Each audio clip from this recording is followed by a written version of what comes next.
नमस्कार। दस्तक साहित्य संसार के इस मंच पर एक बार फिर से हम आपका स्वागत करते हैं। जैसा कि आप सब जानते ही हैं कि इस मंच के माध्यम से हम आपको साहित्य की विविध विधाओं के सर्जकों, उनकी उपलब्धियों, गतिविधियों और अभिव्यक्ति से परिचित कराने का प्रयास करते हैं। तो आइए इसी क्रम में चलते हैं आज की प्रस्तुति की ओर। आज इस मंच पर स्वागत करते हैं युवा कवि सौरभ चंद्र पांडे का। सौरभ मसोई गाँव अमिलिया चकिया चंदौली में जो स्थित है वहाँ के रहने वाले हैं। हरिश्चंद्र स्नातकोत्तर महाविद्यालय से इन्होंने स्नातक व स्नातकोत्तर की शिक्षा ग्रहण की है।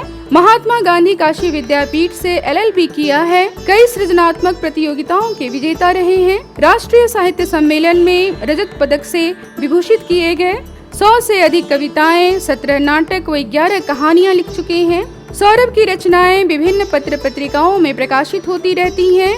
वे कई राष्ट्रीय व अंतर्राष्ट्रीय मंचों से काव्य पाठ कर चुके हैं। सौरभ इन दिनों स्वतंत्र लेखन कार्य में संलग्न है व अधिवक्ता हैं। तो आइए आज दस्तक के इस मंच पर इस युवा कवि की जोशीली वाणी में सुनते हैं अपने समय और समाज को बखूबी अभिव्यक्त करती हुई उनकी ये रचनाएं। हम लिखने बैठे आज अरे इस भ्रष्टाचार की आंधी को, जीवन के मूल रहस्यों को, मानवता की बर्बादी को।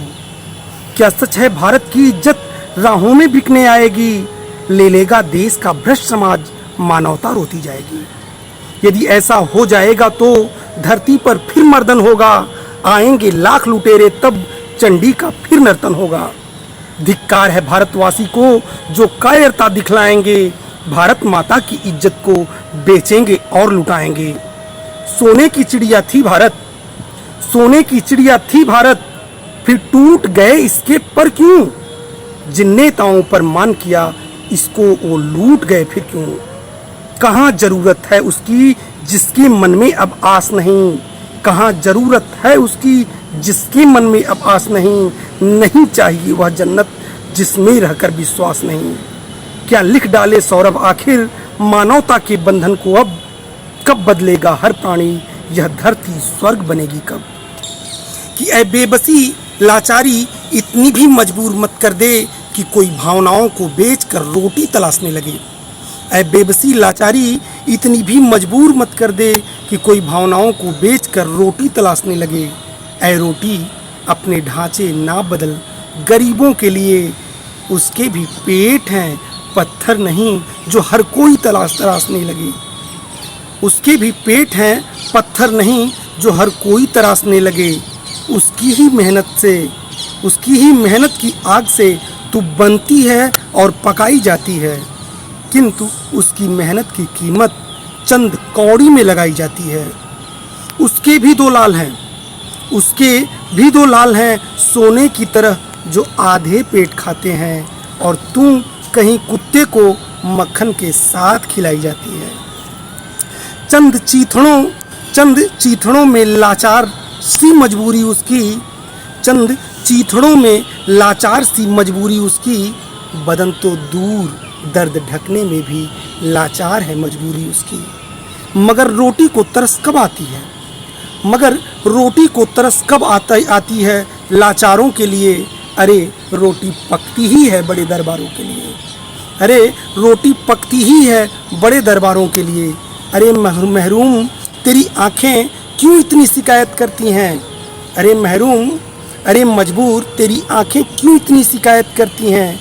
तेरी दर्द की कीमत रोटियां नहीं करती, तेरे दर्द की कीमत रोटियां नहीं करती। इसीलिए तो अमीरों के घरों से कूड़े में फेंक दी जाती है। इन रोटियों की कीमत अमीरों की बहन बेटियां नहीं करती। हम भी क्या खूब बावले हैं सौरभ, क्यों कहने लगे बातें ऐसी? हम भी क्या खूब बावले हैं सौरभ, क्यों कहने लगे बातें ऐसी? इन बातों से क्या लेना देना किसी मगरूर दीवाने को? बस गरीबी ताजा रहे और बिकती रहे रोटी। समय की वो मोती पिरोने लगे हैं, दिलों में जो यादें सजोने लगे हैं। समय की वो मोती पिरोने लगे हैं, दिलों में जो यादें सजोने लगे हैं। जरा ख्वाहिशों को तसल्ली मिली क्या? जरा ख्वाहिशों को तसल्ली मिली क्या? नज़र ही नज़र को भिगोने लगे हैं। जरा ख्वाहिशों को तसल्ली मिली क्या? नज़र ही नज़र को भिगोने लगे हैं। समय की फकत मार को देखिए जी, समय की फकत मार को देखिए जी कि जालिम कलेजे भी रोने लगे हैं। जो नाजुक कली के सरीखे ढले थे, जो नाजुक जिनका पालन पोषण कली की तरह हुआ था, जो नाजुक कली के सरीखे ढले थे, वही जिस्म अब बोझ ढोने लगे हैं। वो मंजिल वही जिस्म अब बोझ ढोने लगे हैं।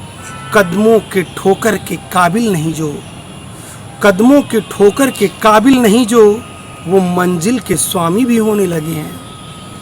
जगाओगे किसको, जगाओगे किसको, सुमन के ऐ सौरभ अब गुलशन के माली भी सोने लगे हैं।